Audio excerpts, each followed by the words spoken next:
আজকে একটা fusion breakfast বানানোর প্ল্যান করেছি।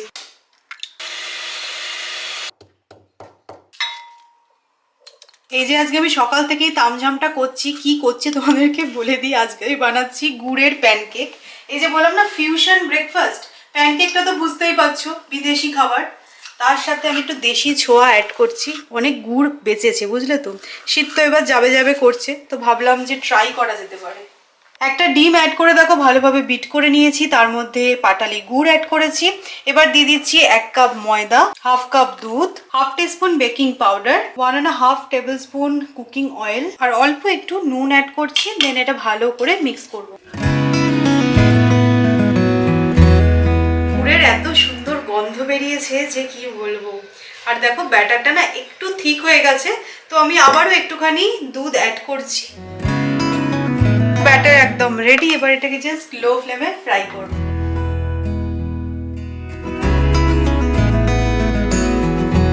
হ্যাঁ, যেহেতু দেখো ব্যাটারে কুকিং অয়েল অ্যাড করাই আছে, তাই প্যানে কিন্তু অয়েল অ্যাড করতে হবে না। আর দেখো ওপরে এরকম বুটি বুটি মতন হলে বুঝতে হবে যে এবার এটাকে টার্ন করতে হবে।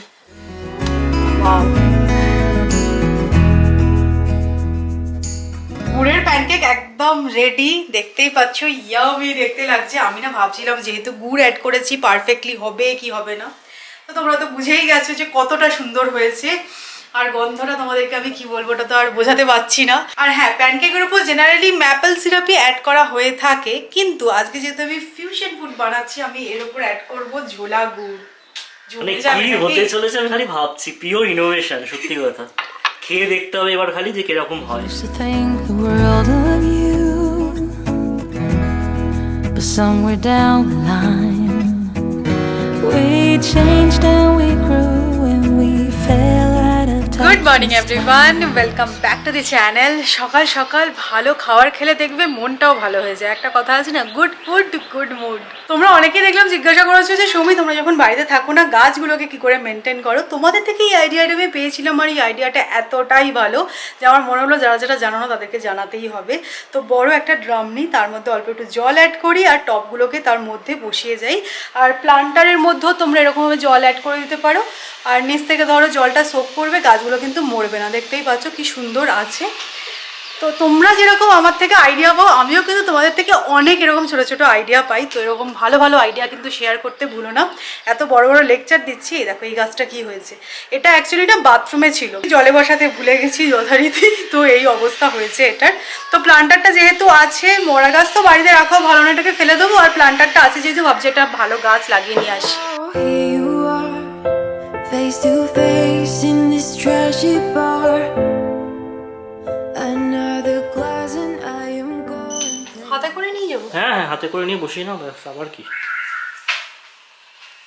লাস্ট বেশ কয়েকদিন ধরে আমি শুনছিলাম যে উনি অসুস্থ আছেন, হসপিটালে ভর্তি। বাট আজকে আমি জাস্ট ব্রেকফাস্ট করার পর খবরটা শুনলাম লতা মঙ্গেশকর আমাদের ছেড়ে চলে গেছেন। সত্যি কথা বলতে আমাদের দেশের যদি কোনো বড় আইকন কেউ থেকে থাকেন তো she was one of them. She was the night angle of India. খবরটা সত্যিই খুব heart touching. May she rest in peace.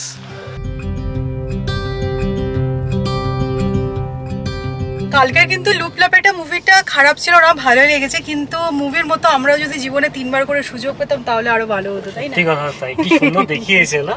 3বার করে, একটা ভুল করে 3বার সুযোগ পাচ্ছে, সেটাকে নিজের ইচ্ছে মতো মোল্ড করে নিচ্ছে ঘটনাগুলোকে। আর এই মুভিটার একটা জিনিস সবচেয়ে বেশি ভালো লাগে, সেটা হচ্ছে এডিটিং। দারুণ এডিটিং করেছে।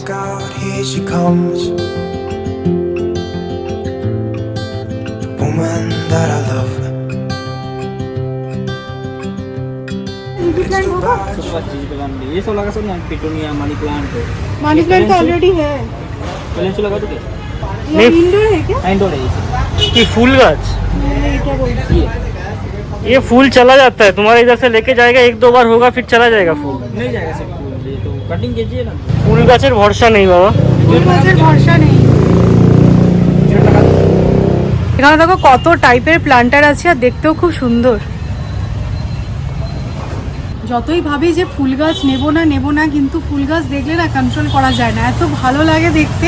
একটা ফুল গাছই নিয়েছি। স্নেক প্ল্যান্ট নিলাম না, পরে আবার এসে স্নেক প্ল্যান্ট নেওয়া যাবে। সো এই টাইপের একটা গাছ নেওয়া হয়েছে। দেখা যাক কিরকম লাগে আমাদের এই হলুদ টপটায়। ভালো লাগবে, হলুদের উপর লাল ফুলটা ভালো লাগবে দেখতে।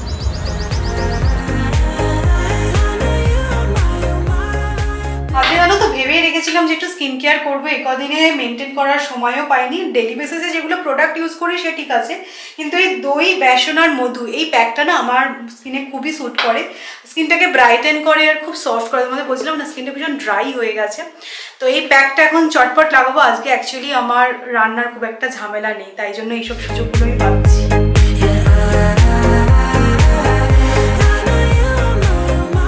প্যাক লাগিয়ে কিন্তু সাইড বাই সাইড দেখো আমি অনেকটা কাজ এগিয়ে ফেলেছি।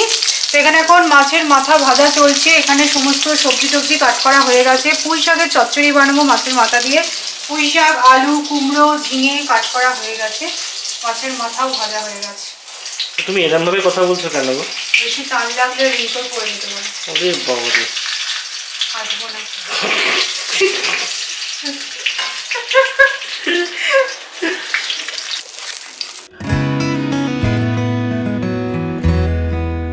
স্নান টান সেরে না আর ওই মাছ ঘাঁটতে আমার একদম ইচ্ছা করে, কিন্তু আজকে যা টাইম ম্যানেজমেন্ট হলো তাতে আগে থেকে আর রান্নাটা সারতে পারলাম না। পুজো দেওয়া হয়ে গেছে, কি সুন্দর গা দিয়ে ক্রিমের গন্ধ বেরোচ্ছে, এখনই মেচো গন্ধটা বেরোবে। তবে হ্যাঁ, মাছটা ভাজা আছে, এটা একটা মাছোয়া আর মাসির কাজ করা হয়ে গেছে। আমি ফটাফট পুঁই শাকের চচ্চড়িটা বানিয়ে নিই। আর কালকে যেহেতু সরস্বতী পুজো ছিল আমরা নিরামিষ খেয়েছি, এঁচোর চিংড়িটাও রয়ে গেছে, তো এঁচোর চিংড়ি, পুঁই শাকের চচ্চড়ি এই হচ্ছে আজকে আমাদের লাঞ্চের মেনু। তাই জন্য তোমাদের সকালবেলা বললাম না যে রান্নার খুব একটা বেশি ঝামেলা আমি করিনি। পুঁই শাকের চচ্চড়ি মানে হচ্ছে ইলিশ মাছের মাথা দিয়ে, কিন্তু সবসময় তো আর ইলিশ মাছ পাওয়া যায় না। তো দেখো আমি সর্ষের তেলের মধ্যে 5 ফোড়ন, শুকনো লঙ্কা আর রসুন ফোড়ন অ্যাড করছি। তার মধ্যে এবার পেঁয়াজগুলো দিয়ে ভালো করে পেঁয়াজটা ফ্রাই করব। পেঁয়াজটা হালকা একটু ফ্রাই করে নিয়ে কিন্তু সবজিগুলো অ্যাড করে নিচ্ছি, কারণ সবজিগুলো ফ্রাই করতে হবে। মশলা অ্যাড করছি, হলুদ গুঁড়ো, লঙ্কা গুঁড়ো অ্যাড করলাম, স্বাদ মতো নুন অ্যাড করছি, আর অল্প একটু মিষ্টিও কিন্তু অ্যাড করব। মশলাটা একটু ভালো করে কষিয়ে নিয়ে এর মধ্যে কিন্তু সর্ষে বাটার জল অ্যাড করছি। মামুনি সর্ষে বাটা অ্যাড করে, এতে খুব ভালো হয়। এবার পুঁই শাক অ্যাড করে দিচ্ছি। এবার ভাজা মুড়োটা জাস্ট ওপরে সাজিয়ে চাপা দিয়ে এখন রেখে দেবো। তোমাদের তো দেখানোই হলো না কি গাছ নিয়ে আসলাম। এই দেখো, এই বিগুনিয়া গাছটা নিয়েছি, কি সুন্দর দেখতে। দেখো ইয়েলো পটের সাথে না এটা বেশ ভাল লাগছে দেখতে, রেড কালারের এই ফ্লাওয়ারগুলো হয়ে আছে। আশা তো করছি যে ফুল হবে আবারও, দেখা যাক। পুঁই শাক সেদ্ধ হতে কিন্তু বেশ সময় লাগে। এবার দেখো আমি মুড়োগুলোকে হালকা করে ভেঙে দিচ্ছি। লাস্টে দেখো ভালোভাবে কিন্তু ড্রাই করে নিচ্ছি, আর একটু ভাজা ভাজা হয়ে যাবে, তখন খেতে কিন্তু বেশি ভালো লাগবে। দেখতে কিন্তু ভাষা হয়েছে, মামুনির মতো টেস্ট হবে না হয়তো, কিন্তু মামুনির মতো দেখতেটা হয়েছে না, টেস্টও হবে, এরকম বলতে পারে না। আজকে সৌমি মাকে ফোন করে সব জেনে নিয়েছে। হ্যাঁ, মানে কালকে রাত্রিবেলা গোটা সেদ্ধ জেনেছে সৌমির মায়ের থেকে, আজকে সকালবেলা এটা জেনেছে আমার মায়ের থেকে। আমি টুকেই পাস করছি এখন। মামুনি দেখে কিন্তু বাহ বাহ করবে। এই কদিন জানো তো আমি লোকের বাড়ি তাকঝাক করে একটা জিনিস বুঝলাম, আমাদের নিচের ফ্ল্যাট আর আমাদের ওপরের ফ্ল্যাটে যারা থাকতো তারা এখন আর নেই। নিচের ফ্ল্যাটে তো এরা অনেক দিনই নেই, কারণ না বারান্দাটা একদম ধুলো ধুলো হয়ে আছে আর গাছগুলো মরে গেছে। আমার ওই টেকনিকটা মনে হয় জানে না, তাই জন্য গাছগুলো মরে গেছে হয়তো।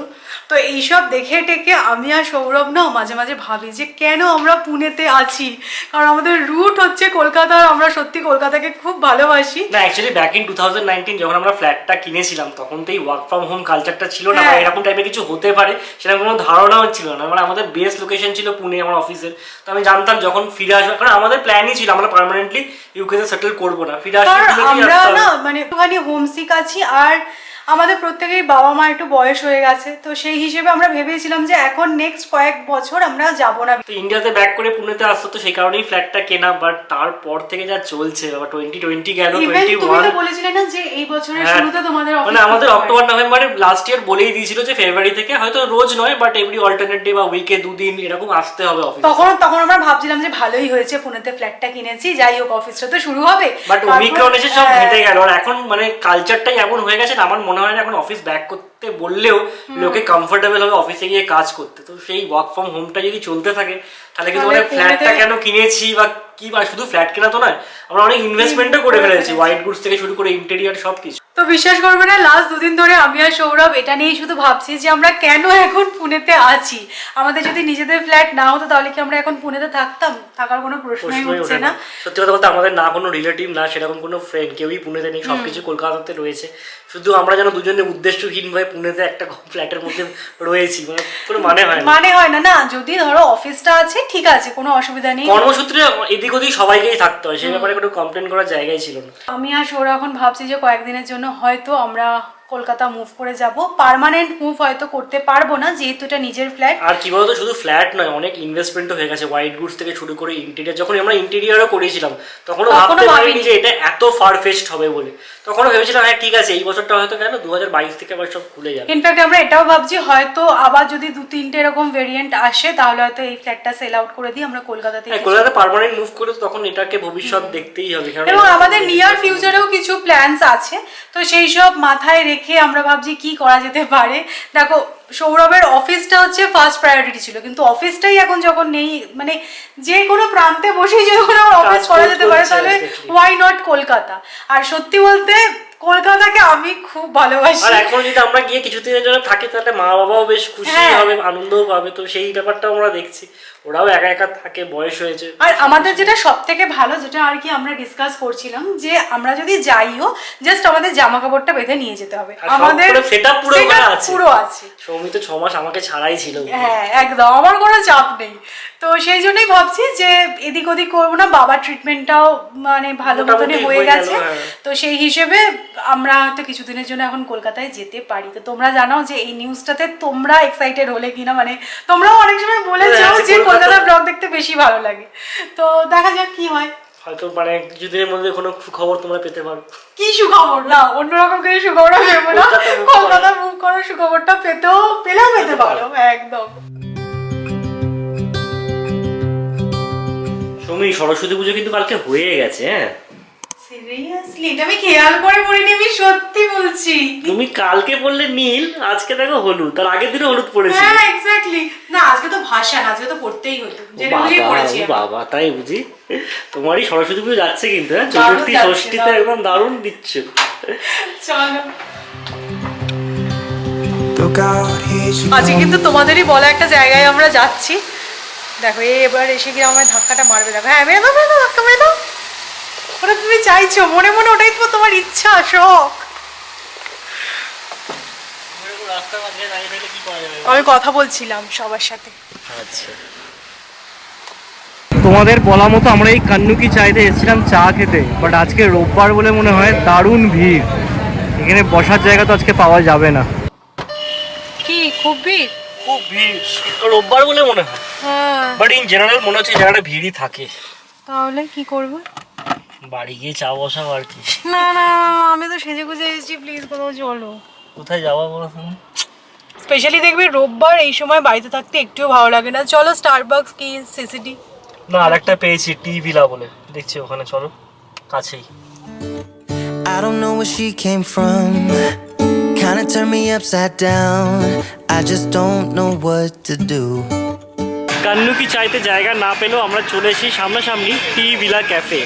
আজকে ভাবছি মশলা চায় ট্রাই করা যেতে পারে। ঠিক আছে, এখানে একটা অপশন দেখলাম আছে বাই কাপ আর বাই পট। বাই পটটা নিয়ে নি। বাই পট মানে কি বলতো, কেটলিতে দেবে মনে হয়। জায়গাটা খারাপ নয়, বেশ বড়। আর এখন ওয়েদারটার জন্য না বাইরে বসতেও খুব ভালো লাগে, ঠান্ডা ঠান্ডা হাওয়া দিচ্ছে, ভালো লাগে। দারুণ। I wanna spend the night at hers and bring her one of my t-shirts so it smells like her perfume. Now I really get what the love songs are talking about. আমরা এখানে এসেও কি নিয়ে গল্প করছি বলতো, Kolkata shift হওয়ার। তো আমরা না প্রোজ অ্যান্ড কনস ভাবছি যে কি ভালো হতে পারে কি খারাপ হতে পারে। তার মধ্যে একটা যে প্রাইমারি কনস আছে না, সেটা হচ্ছে গিয়ে পার্সোনাল ভেহিকেলের অভাব কলকাতায়। হ্যাঁ এটা কিন্তু প্রবলেম হবে, সত্যি কথা। আর এখন জানি না এটা ভালো কি খারাপ, যেহেতু আমাদের গাড়িটা এসে গেছে বা স্কুটারটাও আছে, মানে পার্সোনাল ভেহিকেল না থাকলে একটা আনইজিনেস আসে। আর কলকাতায় ওই ওলা উবেরকে নিয়ে ঝগড়াঝাটি, মানে কোথাও বেরোবো ওই করে মুডটাই অফ হয়ে যাবে, 15টা ক্যান্সেলেশন ট্রিপ, এই সেই। তো এটা একটা বড় কনস। দেখো গাড়িটা তো নিয়ে যাওয়া সম্ভব না, বিকজ গাড়ি নিয়ে যেতে গেলে প্রায় 25-30 হাজার টাকার ধাক্কা। কি করা যায় তাই না আর ভাবছি। এক্ষুনি অবধি আমরা মেন্টাল সেটআপটাও করতে পারছি না যে আমরা কলকাতাতে আবার শিফট করে যাব কিনা পুরোপুরি। সেটাই মানে কতটা কারণ- লম্বা স্টে হ্যাঁ। হতে চলেছে তার উপর সবকিছু নির্ভর করে। তো এইগুলো নিয়ে না প্রচন্ড রকম একটা মানে কনফিউশন তৈরি হয়েছে আমাদের মধ্যে। পেলে যেটা খুঁজছিলে? পেয়েছি আর কি।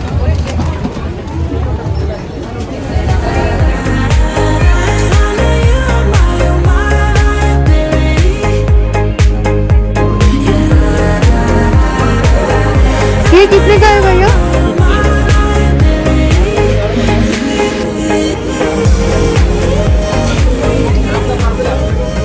চা খেয়ে বাড়ি ফেরার পথে আমাদের বাড়ির সামনে একটা ফ্লি মার্কেট বসে, একটু ভাবলাম ঢু মেরে যাই। আমার একটা ইয়াররিং কেনার ছিল ইনস্টা একটা শ্যুটের জন্য।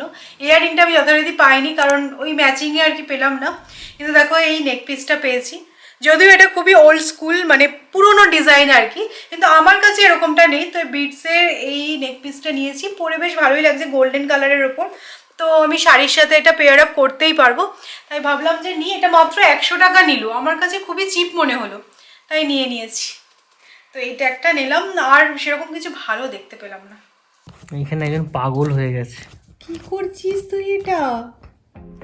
মানে গর্ত খুঁড়ে ঢুকছে আমার মনে হচ্ছে, না কোথাও একটা ঢোকার চেষ্টা করছে। বাইকে স্টার্ট দিচ্ছে। ও আচ্ছা।